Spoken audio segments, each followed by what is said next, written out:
क्या आपको भी लग रहा है कि आपकी मेहनत की कमाई की कीमत घटती जा रही है? एक तरफ हम और आप महंगाई से परेशान हैं और दूसरी तरफ दुनिया के सबसे बड़े खिलाड़ी यानी देशों के जो सेंट्रल बैंक हैं चुपचाप डॉलर बेचकर कुछ और ही खरीद रहे हैं। वे खरीद रहे हैं रियल गोल्ड यानी असली सोना, और वो भी रिकॉर्ड तोड़ मात्रा में। 29 जनवरी 2026 को सोने की कीमत $5,500 प्रति औंस के भी पार चली गई, जो कि एक नया ऑल टाइम हाई है। ये सिर्फ एक नंबर नहीं है, बल्कि दुनिया में हो रहे एक बहुत बड़े बदलाव का साफ संकेत है।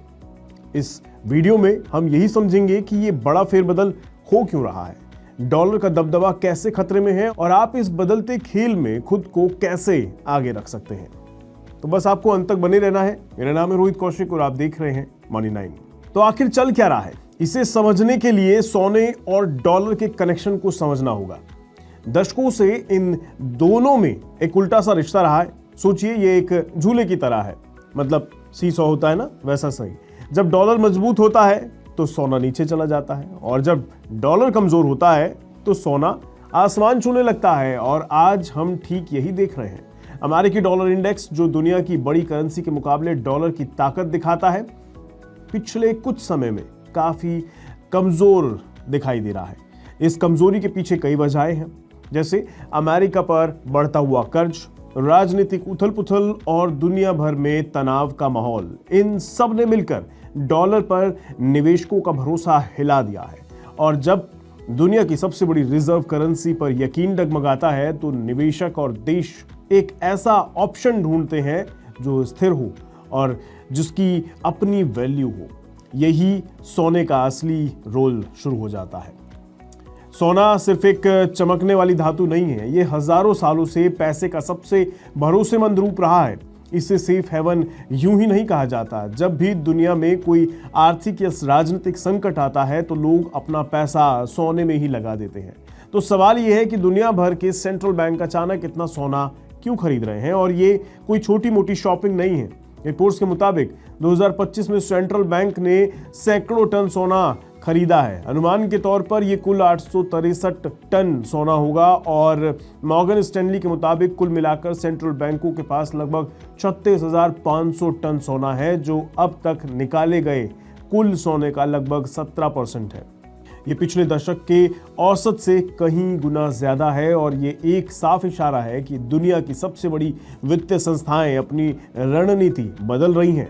इस खरीदारी में चीन, रूस और भारत जैसे देश सबसे आगे हैं, लेकिन सिर्फ यही नहीं है। पोलैंड, तुर्की और ब्राजील जैसे देश भी जमकर सोना खरीद रहे हैं।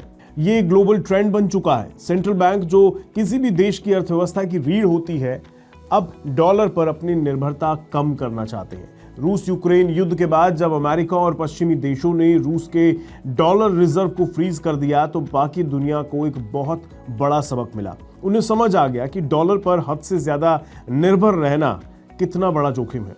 सोना एक ऐसी चीज है जिस पर किसी भी एक देश का कंट्रोल नहीं है। ये फिजिकल फॉर्म में आपके पास होता है और इसे कोई भी फ्रीज नहीं कर सकता। ये सिर्फ जोखिम से बचने की बात नहीं है, बल्कि अपनी फाइनेंशियल फ्रीडम और मॉनेटरी इंडिपेंडेंस को वापस पाने की कोशिश भी है। मतलब जिस देश के पास जितना ज्यादा सोना होता है, वो बाहरी दबावों से अपनी अर्थव्यवस्था को उतने ही बेहतर तरीके से बचा सकता है। ये जो कुछ भी हो रहा है उसे एक शब्द में अगर समझ सकते हैं तो वो है डी डॉलराइजेशन। इसका सीधा सा मतलब है कि दुनिया के व्यापार और फाइनेंस से अमेरिकी डॉलर के दबदबे को धीरे धीरे कम किया जा रहा है। पिछले 50 सालों से दुनिया का ज्यादातर व्यापार डॉलर में ही होता आया है, लेकिन अब चीन, रूस, भारत और ब्राजील जैसे देश इस सिस्टम को चुनौती दे रहे हैं। वे आपस में अपनी करेंसी में व्यापार करने के रास्ते बना रहे हैं और अपने विदेशी मुद्रा भंडार में डॉलर की हिस्सेदारी कम कर रहे हैं। आंकड़े भी यही कहानी बयां करते हैं। एक जमाने में दुनिया के सेंट्रल बैंक्स के कुल रिजर्व में डॉलर का हिस्सा 70% से भी ज्यादा हुआ करता था। आज ये घटकर 60% से भी नीचे आ गया है। डॉलर की हिस्सेदारी 2025 की तीसरी तिमाही में घटकर 56.9% हो गई है। ये गिरावट सीधे सोने और दूसरे करेंसीज में जा रही है। ये एक धीमी लेकिन लगातार चलने वाली प्रक्रिया है जो दुनिया के पावर बैलेंस को बदल रही है। भारत भी इस बदलाव में एक अहम खिलाड़ी है।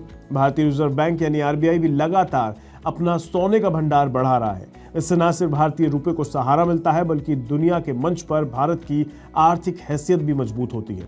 अब सबसे बड़ा सवाल, इस पूरी ग्लोबल कहानी का आप और मेरे जैसे जो आम निवेशक हैं उनके लिए क्या मतलब है? देखिए, पहला और सबसे जरूरी सबक या मतलब ये है कि सोना अब सिर्फ गहनों या शादी ब्याह की चीज नहीं रह गया है, ये एक सीरियस इन्वेस्टमेंट बन चुका है। दूसरा, सोना आपके इन्वेस्टमेंट पोर्टफोलियो को एक मजबूत बैलेंस देता है। शेयर बाजार ऊपर नीचे होता रहता है, लेकिन सोना अक्सर तब अच्छा परफॉर्म करता है जब बाकी एसेट्स गिर रहे होते हैं।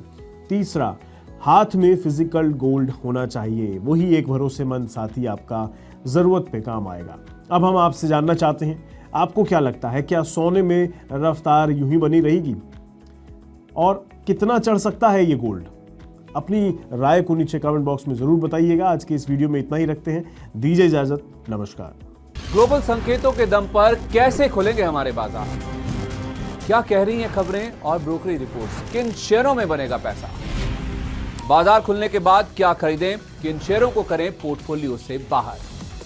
कैसा रहा बाजार का दिन भर का कारोबार? कैसे तैयार करें कल के बाजार की स्ट्रैटेजी? इन सब सवालों के जवाब जानिए मेरे साथ ओपनिंग बज और क्लोजिंग बज में इन वक्त पर सिर्फ मनी 9।